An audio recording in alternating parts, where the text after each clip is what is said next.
data lead us. We have, a whole 6 weeks of data to look at to make that decision in December. Obviously, I'm not ruling it out or in. John, what does it all mean for us? Yes, I think that it's probably, it's good news that the inflation came in at expected levels and not higher than expected levels, which, if that had been the case, then it would have put the chances of a rate cut in December to lower levels. So I think that a 70% chance of a further cut to interest rates is a good thing. And we probably will see that 0.25% rate cut in December, and that's another step down. Although what it means to mortgages here, for existing borrowers, then it's a good thing because they want to see rates coming down. For people that are looking to get onto the housing ladder and take a mortgage, it's not quite as simple as saying that when interest rates fall, that it automatically means cheaper mortgages, because we haven't seen that so far. But the mortgage rate is relatively low, isn't it? We've been on this easing cycle of Fed interest rates since the summer now, and it was widely anticipated before that. And it seems, and you said this before, UAE banks got ahead of the curve, didn't they, by cutting interest rates in advance of that? Yes, the UAE banks were already very competitively priced with mortgage products, given where the cost of money was, the risk-free rate of return, for example, on 10-year US Treasury bills, currently around 4.25%, and still we see an environment where there are mortgage products available here in the UAE at 3.75% fixed for 1 year, or 3.94 or 3.99% are some of the more common mortgages that people are taking fixed for 3 years. So we've seen throughout this whole cycle that the mortgage market here in the UAE has been very competitive given where global interest rates have been.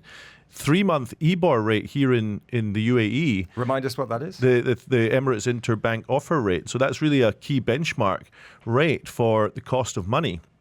When we see that at 4.5, I think 4.52%, and still we can get mortgage rates today at 3.75%, it shows you how competitive the mortgage market is and how liquid the banking system here is and how supportive that therefore is to the Dubai real estate market. I was listening to Bloomberg on the way in this morning, and they had a feature on the housing market.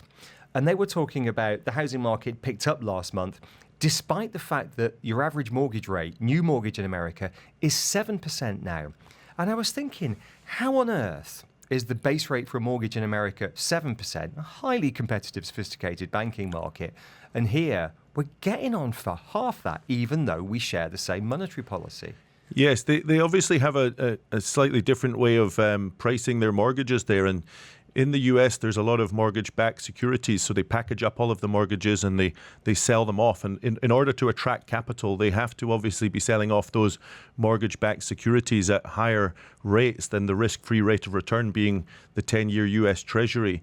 Whereas here, that capital market doesn't really exist to the same extent, and banks seem to be able to lend out money at much lower rates than what would be the risk-free rate of return in my mind, being that 10-year US Treasury.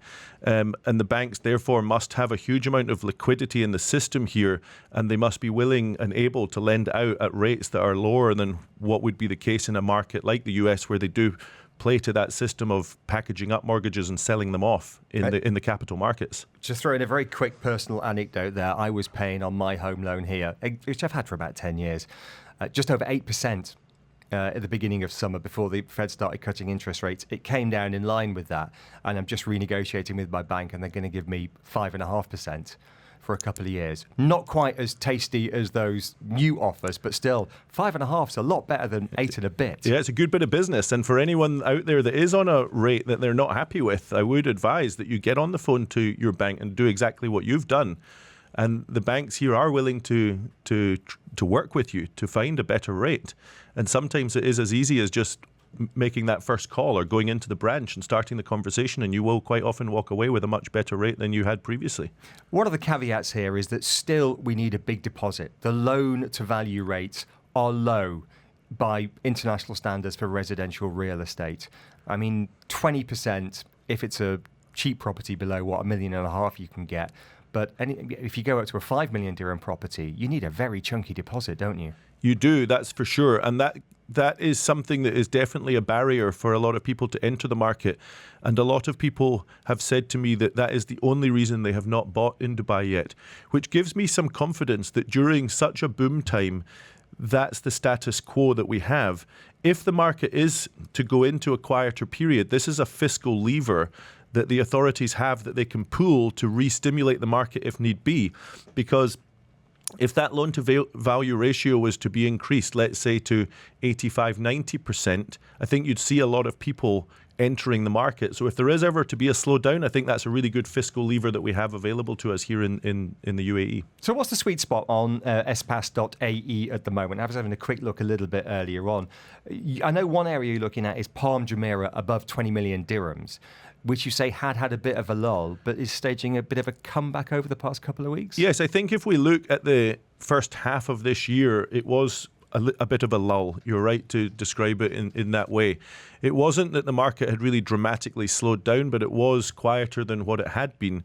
But post-summer, in this almost 3-month period post-summer, it's really re-accelerated. And we've seen a lot more activity, not just at Espace in selling many properties on Palm Jumeirah, for example, above that 20 million price point, but also when we look at all of the transactions on a community like Palm Jumeirah, we see 27% more properties changing hands above 20 million in the last 3 months compared to the same period last year. So that re-acceleration of that market is definitely something that we've noticed. Quick word on apartments and more affordable apartments. You say that is where the supply pipeline is very, very chunky. What are you seeing in that 1-2 million dirham bracket? It's where the supply pipeline is chunky over the next 3 years. Yes, 80% of the pipeline is going to be apartments, but it's also where we probably have seen the most activity as a company in this post-summer period, because there's still a lot of very affordable options in the apartment market. So it's Give me an example. What are people buying at the moment? We've got about 30 seconds left. Well, we're doing a lot of business in Dubai Marina, and Dubai Marina continues to be, I think, one of the most active communities in the apartment market. It's where a lot of people have a lot of choice, and we're selling a lot of properties there in that 1.5 to 3-4 million dirham range. A lot of properties changing hands, but also some more juicy deals in the 10 million level. Hold that thought, John, because I'm going to leave you in the capable hands for part 2 of a landlord in Dubai Marina. John Lyons of Espace Real Estate. Comments or questions, get them in. Dubai Eye 103.8 traffic. With Yas Island Abu Dhabi. Stay at iconic hotels and play at record-breaking theme parks. Book now on yasisland.com. Listen to these words carefully. The road's looking pretty good at the moment. Yeah, there is a little bit of congestion where it's expected to be. Dubai's Zion District, Jumeirah Village Circle, etc. But on the whole, things are moving, especially the major roads, 44 and the 11, looking good. Dubai Eye 103.8 traffic. Right, we can continue the conversation with the Espace Real Estate. John's going to stick around as we talk all things luxury and more. Weather check. With Air Arabia, explore Vienna, Maldives, Warsaw. With us to continue the conversation. We were talking all things. We're going to move on to the luxury segment in a few moments' time. I mean, suppose Dubai Marina could certainly claim to have a number of luxury properties within its portfolio. Interesting point coming in from Nazar here with regards to Dubai Marina. Why we're talking Dubai Marina, that was where we left the conversation just a few minutes ago. Nazar saying, look, the Dubai Marina traffic is now the stuff of legend. It easily takes 30 minutes getting in or out of the marina during a rush hour. I'd love to hear John's views on what is the type of Dubai resident who's willing to battle all this traffic every single day and still pay the high rents to live in somewhere like the marina. What drives that sort of choice?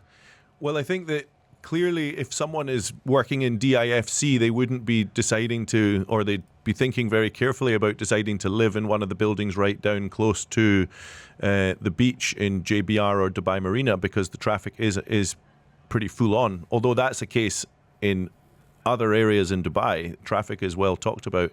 But there's a lot of people that don't work from an office every day of the week. They're here. There's a lot of different reasons why people are here, why they're living here. There's some people that are retired and just enjoying their time here. There are also people that do work in Dubai Marina. For example, Marina Plaza, the building that we have our office in, it's packed, and a lot of people are are living close by, and they choose to live close by in the marina buildings close by, so that they don't have to use their car and they can just walk to work. So there's lots of different reasons why people would choose to live in Dubai Marina. But of course, if commuting down to DIFC every single day is part of daily life, then I would maybe choose somewhere else. If you're driving, yeah. I mean, the metro services and otherwise are very connected between the two at present, albeit they're busy as well. Let's talk luxury if we can, John. Dubai Real Estate seeing $3.6 billion spent on ultra-luxury properties. Palm Jumeirah, Jumeirah Bay, top choices for the super rich at the moment. Look, this is not a new headline. This is one that we've been covering for quite some time. But I suppose the thing that surprises me, it's not going away, is it? It's not. And it does seem that it comes in waves. It's sort of mini micro cycles within the macro cycle. And the macro cycle is definitely one that's clear to see. It's up. There's a lot of strength in this market. And there's a lot of price appreciation and increase in transaction volume. Although that's the macro cycle. On the micro cycle, we had seen a slight slowdown in activity in the plus 20 million price category in an area like Palm Jumeirah, for example, in the first half of this year. Nothing dramatic, but we did see a slight slow up in activity. And I think that what we see is buyers sort of sitting on the fence, waiting to see where the market goes. And when they realize that it settles out and just sort of moves sideways for a period of time, and that happens for a 6-month period, then eventually people come back into the market, confidence comes back, and we see another upcycle. And at the moment, post-summer, we've definitely seen that next wave of activity in a community like Palm Jumeirah, where there's 27% increase in the number of properties changing hands in the last 3 months, above 20 million dirhams, compared to the same 3-month period last year. And that's brought the market up on a year-to-date basis, whereas at the start of the summer, we were down on a year-to-date basis for transaction volume. So this next wave of activity has really helped to make the year a good one for transaction volume on Palm Jumeirah above 20 million. What is ultra-lux? The definition is different for everyone.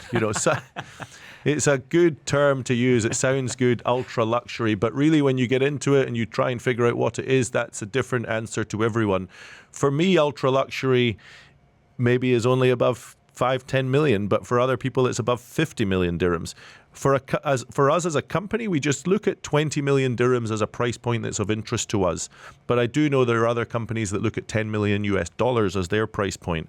But there is no real true and fast definition of ultra luxury. In terms of, again, let's bring it back to a conversation you and I often have, supply and demand. If we've got these high net worth individuals coming in, if we've got money and investment coming into the market and looking for these properties, given the fact that we've heard in the past there is a problem with getting just your bog standard apartment or, of course, 4-bed villa, etc., are there enough properties available, not just now, but also in the immediate pipeline for these big spenders? In the villa market, I would say no. There's still an ongoing undersupply scenario at play. And although places like Palm Jebel Ali are well talked about in the market, and that's going to help at some point in the future, for people that are here and now with money ready to live the lifestyle today, a community like Palm Jebel Ali doesn't help them, because it's another, in my mind, that's another 20 years away from being at the situation of where Palm Jumeirah is today. And someone in their 50s that just wants to, retire or enjoy life on Palm Jumeirah right now, they're making that decision to buy a Palm Jumeirah villa. There's not that many available. And if you want beachfront living, as we've talked about many times before, there isn't really very much beachfront living here. And that's why you see prices going up so dramatically over the last 4 or 5 years. So yes, the supply will come, but it's not going to solve anyone's problem as an end user in the next couple of years. Want your final opinion on something very quickly, just almost out of time. But this big story that's been doing the rounds recently, debates rage as to whether it's a deal or a no deal. Massive penthouse, 2 floors in the Burj Khalifa. It's the Burj Khalifa Sky Palace. It's been found recently, goes on the market at the beginning of this month. 21,000 square foot penthouse, unobstructed 360-degree views, the Arabian Gulf. It's as is as well, non-furnished. It's not even decorated. You need to get someone in there. It's almost like a core, if you like. It's extraordinary property, extraordinary potential, I'm sure, $49.5 million. Let's call it $50 million. Is that a fair price? Well, I think that it's certainly something that is incredibly unique and very rare. And we know that the scarcity value, the rarity of something makes a massive difference to the price. Well, if you've got a duplex penthouse of 21,000 square foot at the top of the world's tallest building, you can be sure of one thing, that no one else has that. So therefore, yeah, the price is going to reflect that fact. I'm glad you said that, because I thought, it was a reasonable price. I mean, a lot, but reasonable for those sort of spenders as well, somebody looking for something unique. Always good to have your thoughts on all things real estate. John, thank you so much indeed. Enjoy your Eid al-Etihad long weekend. Thank you for having me. A big thanks to John Lyons for joining us live in the studio. Do keep your thoughts coming in. Text us now, 4001. Download the ARN News Centre app and stay up to date wherever you go. Available